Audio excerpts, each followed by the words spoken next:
Super cup কিন্তু already শুরু হয়ে গিয়েছে। তো সুপার কাপের যে 4টি ম্যাচ হয়ে গিয়েছে তা নিয়েই আজকের ভিডিওতে কথা বলবো। সুপার কাপে কিন্তু আমরা বেশ কিছু অঘটন দেখেছি। অঘটন কেন বলছি?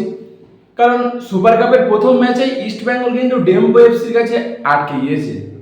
ডেম্পো এফসি অসাধারণ ফাইটিং স্পিরিট দেখিয়ে ইস্ট বেঙ্গলকে জাস্ট ধরাশায়ী করে রুখে দিয়েছে। হ্যাঁ বন্ধুরা, 2-2 গোলে ম্যাচটি ড্র করেছে।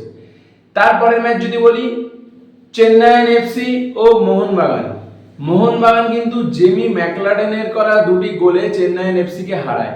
কিন্তু ম্যাচটিতে আমরা দেখেছি মোহনবাগান কতটা আনঅর্গানাইজ ফুটবল খেলছে, যা খুবই হতাশাজনক।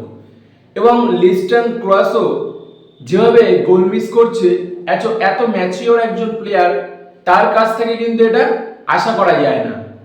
তো কনভিনসিংলি কিন্তু মোহনবাগান জিততে পারেনি বন্ধুরা, প্রচুর গোল মিস করেছে।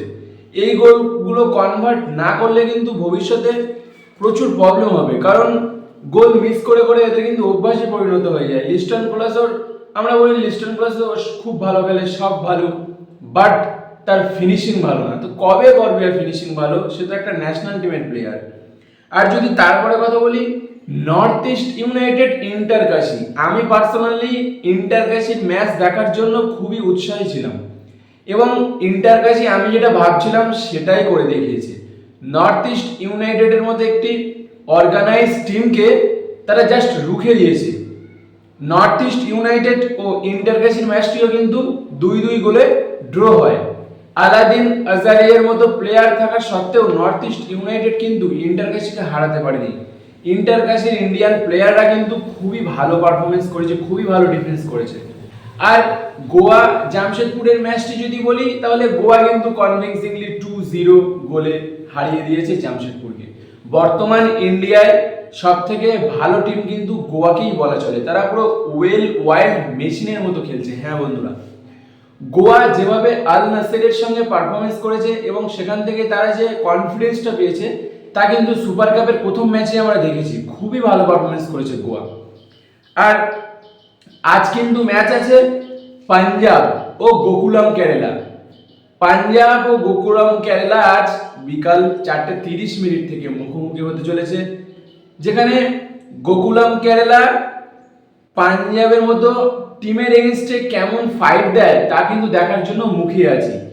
আর আমি personally Delhi versus Mumbai city এফসির ম্যাচটি দেখার জন্য ভীষণ উৎসাহী, কারণ মুম্বাই অনেকদিন পরে মাঠে নামছে এবং মোহনবাগানের পর মুম্বাই আমার একটি খুব ফেভারিট টিম। মুম্বাই বরাবরই হেভিওয়েট টিম করলেও এবছর আমরা দেখেছি আপুইয়ার মতো, বিপিন সিং এর মতো বেশ কিছু প্লেয়ার কিন্তু মুম্বাই রিলিজ করে দিয়েছে এবং বেশ কিছু ইয়ং ট্যালেন্ট তাদের টিমে ইনজেক্ট করেছে। তো দেখা যাক মুম্বাই সিটি কেমন পারফরমেন্স করে। আর হায়দ্রাবাদ, সবাই তো জানেন হায়দ্রাবাদ নিজেদের নাম পাল্টিয়ে দিল্লি এফসি রেখেছে। হায়দ্রাবাদেও যে সমস্ত ইয়ং প্লেয়াররা খেলতো, যেমন আব্দুল রাবি আমার খুবই একটি ফেভারিট প্লেয়ার, সে কিন্তু অলরেডি গোয়ায় সাইন করে ফেলেছে।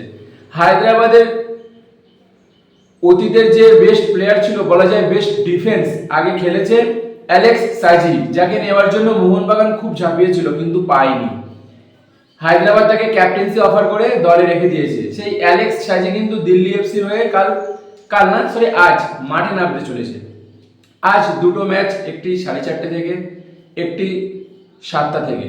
তো দেখা যাক ম্যাচের রেজাল্ট কি হয়। আমি পার্সোনালি সুপার কাপ দেখে খুবই খুশি, কারণ সুপার কাপ এখনো যে 4টি ম্যাচ হয়েছে তা কিন্তু একতরফা হয়নি বন্ধুরা।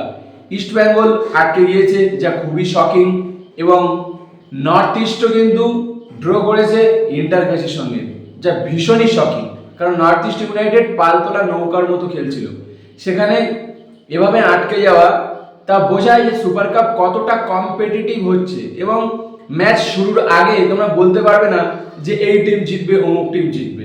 যেমন ডেম্পো এসসি যখন মোহনবাগানের এগেনস্টে নামবে, তখন ইস্ট বেঙ্গলকে দমিয়ে দিয়ে ড্র করে আসার ম্যাচটি তাদের মাথায় কিন্তু থাকবে যে হ্যাঁ, আমরা সেটা করে দেখিয়েছি এবং মোহনবাগানের সঙ্গে আমরা সেটা করতে পারি। মানে সহজেই কিন্তু মোহনবাগান এই ডেম্পো এসসিকে হারাতে পারবে না, তারা কিন্তু ফাইট দেবে, কারণ তারা খুবই কনফিডেন্ট এবং বুস্ট আপ হয়ে আছে। সেখানে আবার ইস্ট বেঙ্গল ডেম্পো এসসির সঙ্গে হারের পর খুবই কিন্তু হতাশাগ্রস্ত হয়ে আছে এবং পরবর্তী ম্যাচ যখন খেলতে নামবে তখন সেই টেনশন তাদের মধ্যে কাজ করবে। অন্তত প্রথম 15-20 মিনিট তো কাজ করবেই। কিন্তু দেখা যাক, আশা করছি ইস্টবেঙ্গল স্ট্রংলি কামব্যাক করবে।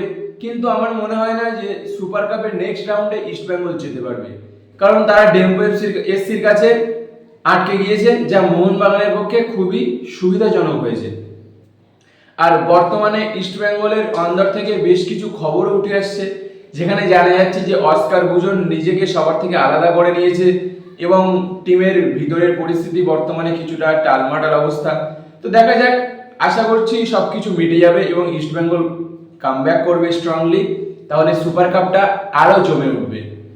Let's hope for the best এবং আশা করছি সুপার কাপ 2025 এভাবেই আরও কম্পিটিটিভ হয়ে উঠুক। ভিডিওটি ভালো লাগলে অবশ্যই চ্যানেলটি সাবস্ক্রাইব করবেন আর বেল নোটিফিকেশন আইকনটি অল করতে ভুলবেন না, আর প্লিজ একটি লাইক করবেন।